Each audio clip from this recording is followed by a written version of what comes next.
Pour intégrer les beaux messages que l'on vous offre ce soir, je vous propose de vous installer encore plus confortablement et de fermer les yeux. Un peu comme si je vous emmenais en voyage, un voyage intérieur, là où s'activent toutes vos ressources, toutes les possibilités nouvelles de voir les choses autrement ou différemment, là où tout devient possible. Car je ne sais pas si vous savez que parfois, il arrive que le maintenant soit plus présent que dans l'instant. Et justement, cela me fait penser à une histoire. L'histoire d'un endroit où les arbres se dressent comme des géants, où la lumière danse au rythme du vent, là où vivait un archer, connu pour sa précision. Ce n'était ni le plus rapide, ni le plus fort, mais c'était celui qui, au moment de tirer, semblait totalement détaché de tout ce qui l'entourait. Un jour, alors qu'il s'entraînait, il aperçut un cerf majestueux. Le cerf s'approcha, sans bruit, ses pas feutrés sur le sol moelleux de la forêt, comme si le temps s'était suspendu. L'archer l'observa, et le cerf s'arrêta au bout de quelques mètres, fixant l'archer avec intensité. « Pourquoi me fixes-tu ainsi » demanda l'homme. « Je vois en toi la force de l'arc, la précision de la flèche. Mais te prépares-tu à l'invisible » L'archer fronça les sourcils. « Tu sais qu'avant de lancer ta flèche, tu dois être à la fois puissant et léger, comme la brise qui souffle sans contrainte, mais qui fait bouger les arbres. Si tu n'es pas calme, ton geste sera trahi par l'angoisse, le doute, mais si tu es trop rigide, ton tir sera perdant. » L'archer réfléchit. Il avait toujours cru qu'il fallait rejeter ses peurs et ses émotions. Mais les paroles du cerf résonnaient en lui, comme un appel à la sagesse intérieure. Il te suffit d'apprendre à être comme l'eau. Elle s'adapte, elle avance, elle se retire, elle ne lutte pas, elle existe. Alors l'archer ferma les yeux, laissant cette vérité se déposer dans chaque fibre de son être.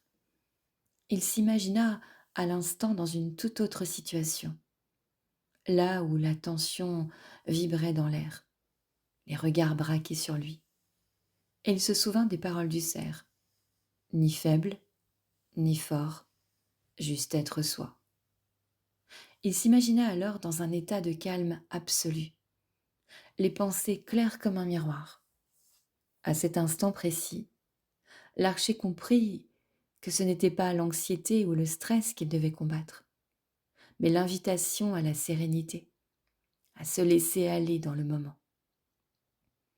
Il suffit de respirer profondément, d'accepter le moment sans crainte. Et ainsi tu lanceras ta flèche non pas contre les obstacles, mais dans la direction de ce qui te fait vibrer.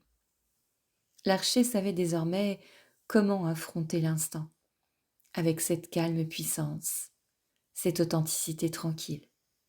Il n'avait pas à lutter pour être parfait, il lui suffisait d'être là, entier, et d'offrir au monde sa vraie nature. Et je ne sais pas si vous savez, qu'en écoutant des histoires comme celle-ci, des prises de conscience se font, permettant d'apprécier toutes les parties de soi, et ainsi s'ouvrir à de nouvelles opportunités. Et en parlant de confiance, cela me fait penser à une autre histoire. L'histoire d'une femme qui aurait pu tout aussi bien être un homme, à moins que ce soit l'inverse. Et cette personne, qui était pourtant bien quelqu'un, rêvait de faire entendre sa voix au monde. Elle avait toujours eu des pensées profondes, des idées qui bouillonnaient en elle, prêtes à se libérer. Pourtant, à chaque fois qu'elle pensait avancer vers ses projets, un voile de doute l'enveloppait, une lourdeur la paralysait, la peur du jugement, du rejet, des critiques. Les regards des autres semblaient comme un abîme, un vide dans lequel elle se perdait. Un jour, elle se retrouva figée, incapable de faire un pas. Les peurs se mirent à dévorer son esprit, la peur de l'échec, la honte, Ses pensées étaient comme des chaînes invisibles, tirant son corps vers l'arrière, comme d'anciennes réminiscences du passé qui l'immobilisaient. Mais au moment où tout semblait gelé, elle sentit comme un appel. C'était comme si quelque chose, quelque part, lui murmurait qu'il était temps d'agir. Et je ne sais ni comment ni pourquoi, mais elle se lança dans une exploration, une traversée de ses propres terres intérieures. En chemin, elle rencontra d'abord la forêt de la peur, dense et obscure. Les arbres étaient hauts, leurs branches entrelacées, comme des mains invisibles qui cherchaient à la retenir.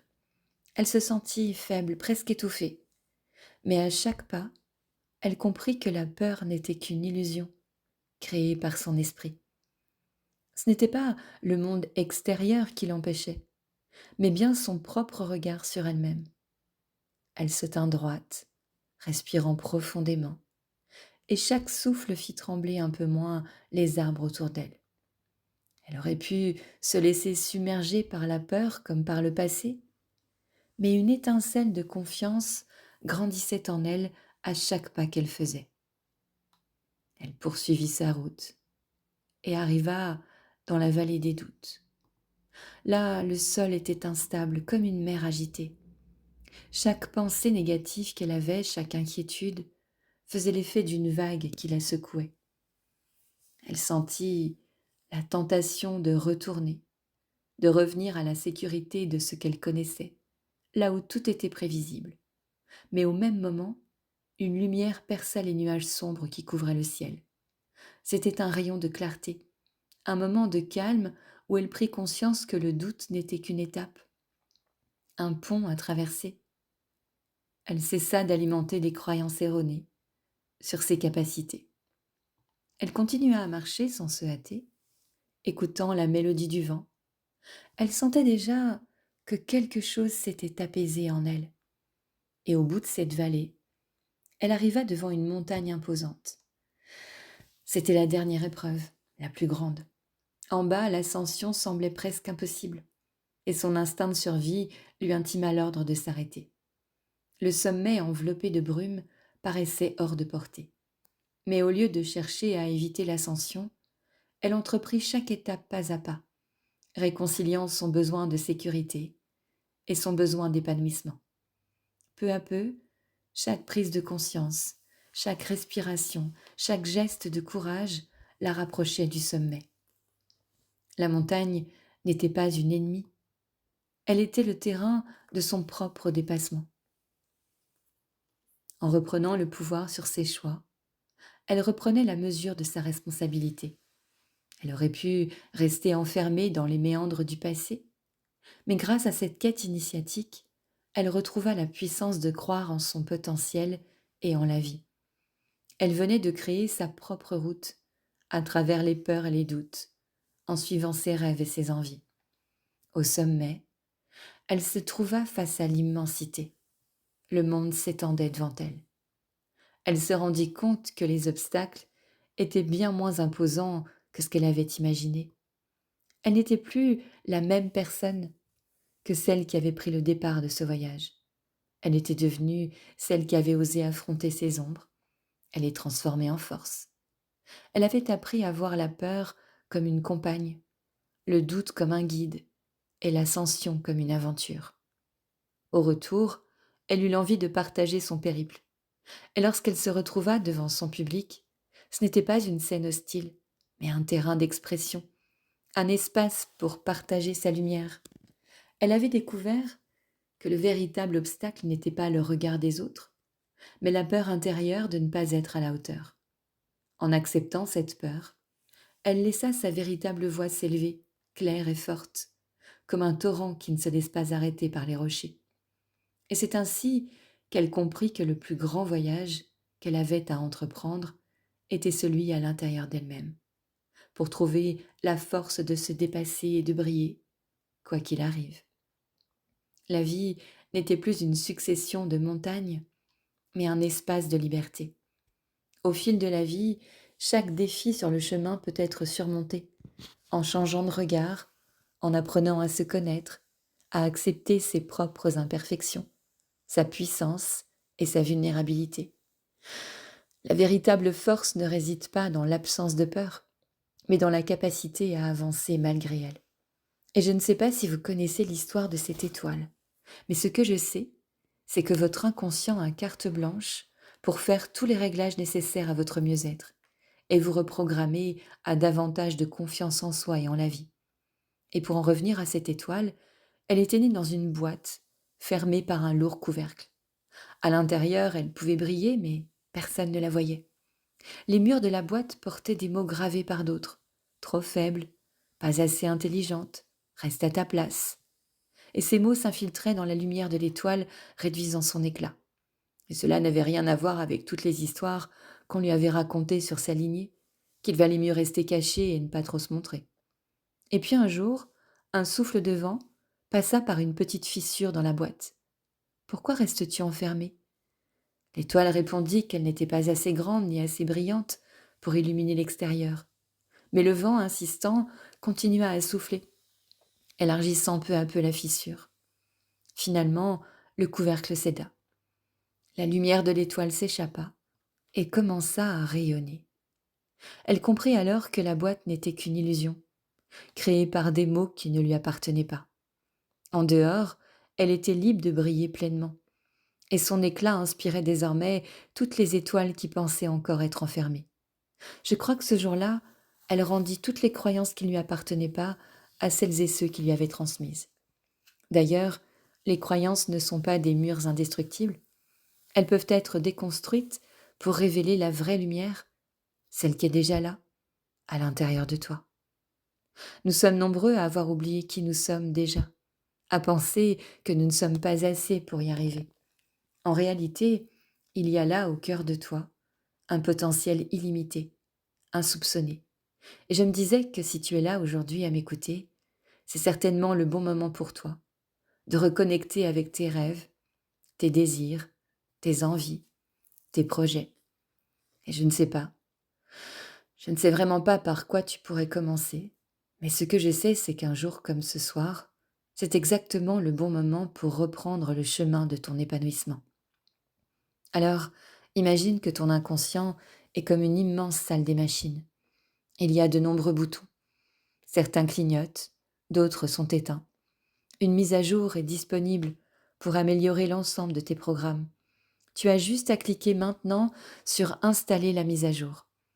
À partir de maintenant, ton inconscient fait son maximum concernant la valeur de soi, l'estime de soi et la confiance en soi. Il accueille et comprend les émotions qui ont besoin d'être accueillies et comprises.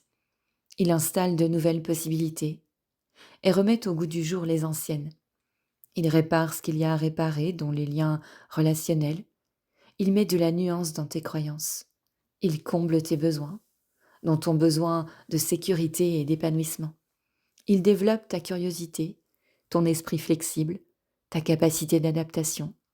Il te permet de voir les choses autrement ou différemment et de te porter un regard plus honnête et plus bienveillant. Il te donne l'énergie d'agir pour vivre la meilleure vie possible en transformant les obstacles en opportunités.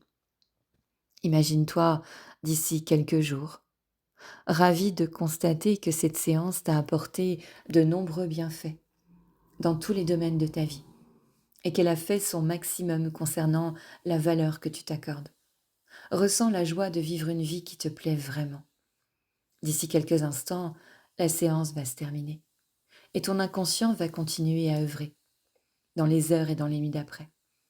Il va faire son maximum pour t'aider à prendre conscience de ta valeur et te permettre d'agir dans le sens de tes projets. Et quand tu souhaiteras, à ton propre rythme, tu pourras revenir ici et maintenant et ouvrir les yeux tout doucement. Je suis Séverine Fay. J'écris des histoires qui réparent et qui libèrent. Je mets ma voix au service de votre voix en créant des voyages qui vous mènent au cœur de soi.